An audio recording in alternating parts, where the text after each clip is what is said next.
Welcome back, my friends. My name is Vitaly Semenov, and today I want to talk about how I started my Airbnb business. One of my first businesses I started was the IT consultant firm in San Diego, and what gave me an idea to start that was that I was working on some project, and I hired some people that work with on the project. And after we succeeded, I thought, why not start doing a lot more projects for a lot more clients. And I started doing just that. And over time, we just kind of had people work per project, and some of the freelancers that work with us, and some local teams and local people that work with me. And over time, our team kind of grew together and it got established. And I still have some of the people I work with for like a decade. And we take on some other projects as well, not only IT projects, but many variety of projects really. And we're doing a lot of consulting work now as well with clients. So after I ran that business in California for 7.5 years or so, I've decided to spend a little bit more quality time with my family. And once I migrated to Southern Oregon, I acquired a house, and I was thinking of converting the TV room into a room where I can just get some guests in and see and try out the Airbnb and see if. And I was thinking at the beginning, like, oh, maybe I'll just get like, two, three, five people maybe a month, just for fun, to meet new people. It's going to be a fun experience, get paid, utilize the room, and as soon as I started doing this with one room, when I cleaned it up and set it up for Airbnb, I started getting clients every single day. And it was getting really crazy because every single day I was getting people and I was raising price and people were still coming. And I really saw the demand, especially demand in the area, because a lot of people from like LA to Seattle are driving through and they're having to stop and um, spend the night. So people only come like late at night, leave in the morning. So it's actually, the room is not even occupied the whole day. It's just usually the nighttime. I had some long stays too, but not too long. Usually I would say like a couple weeks maybe.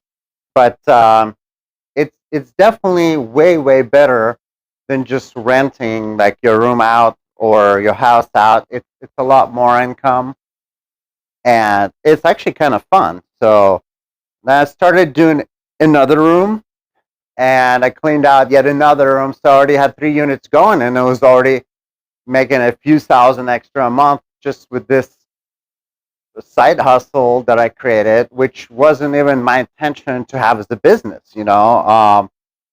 It's really what I do is like I see what opportunity I can take and kind of take it and try it out, see if it works. There's a lot of projects that I have failed. There's a lot of products that are released that have failed. There's some projects that I worked in, and there was a lot of money invested in time that I failed. But really, of course, me and my team learned a lot from that, and we improved our strategy. We learned what worked and what didn't work, and then that's why we consult other businesses, and we can, from that kind of experience is where we grew, and that's how we're able to consult other businesses to not make those mistakes that we have made.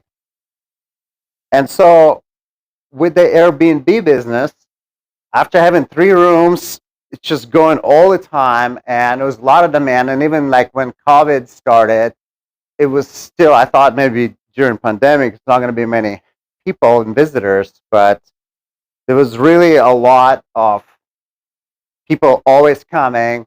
I had people from like different countries bring me and make me like the authentic foods, and some people didn't speak English. It's really amazing experiences. And I also start renting out my cars as well, like BMW, Jaguar F-Type. I have Subaru,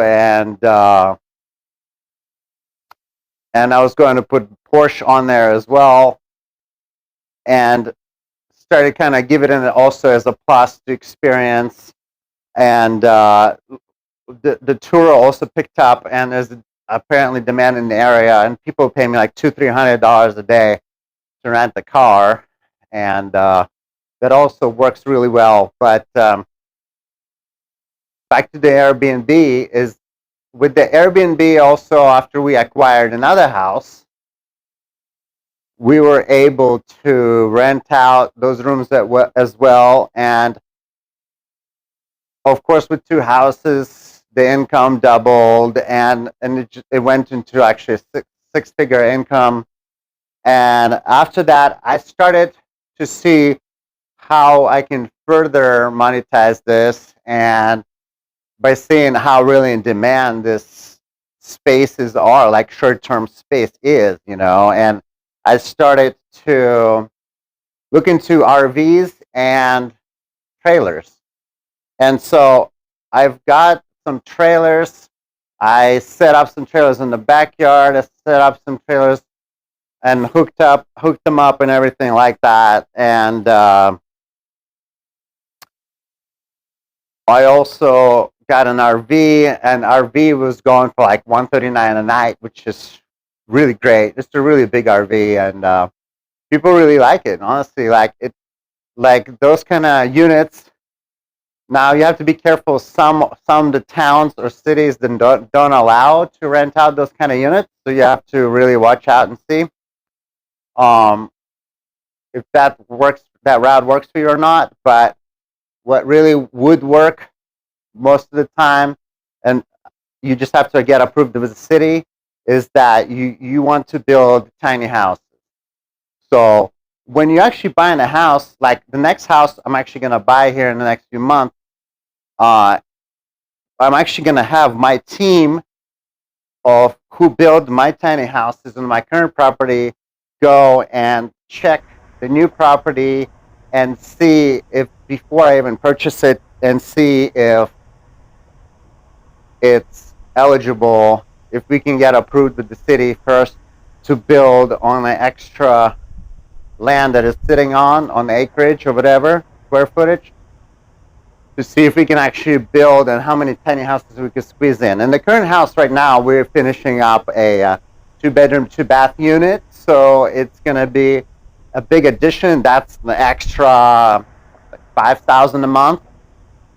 And there's also private units. You can have private entrances, and my future goal is to acquire two more houses this summer. This coming year, and put at least one, maybe two tiny houses in each one of them. So this will really bring the income of the Airbnb, like we will triple it literally in the next year or so. So really, the opportunities here is endless. Like some people in San Francisco are making like $11 million a year with Airbnb, and if you already have properties, if you have opportunity to get good debt, get loans from the bank to acquire more assets to do short-term renting, then I really am recommending doing that. Right now, Airbnb is really hot. It like went public, and honestly, they treat me fantastically. I'm a super host like 6 times in a row, and they're just really great. They even send me some gifts, and basically, it's one of the biggest and best businesses right now. People are always going to need a place to stay, and people like using Uber and using Lyft. They're really lenient now to share spaces as well as like transportation. And now with using, like I'm renting my cars out on Turo. That's also really acceptable now, is to share rides, like with the new Teslas, and even they have those built-in apps where you can actually send out your car and it goes to the next person and they use it and it comes back, you know. So I think that's really going to be the future for the ride sharing, and the future, of course, for the living situation. I think that the tiny houses are going to be the future. It's really, really optimized. It saves you power. You don't have to go like 2,000 square feet to the bathroom somewhere or kitchen, you know, to find your dog or whatever. So it's optimized living, you know. It's really minimalistic. It's going to be, you know, like Mark Zuckerberg said, is, you know, he's being minimalistic about his outfit to save brain power so he can better serve the community. So it's really, is the future is to save brain power, save your power to actually utilize it elsewhere where it matters most. So thanks for listening, guys, and I'll talk more about Airbnb and other businesses in my next videos. See you later.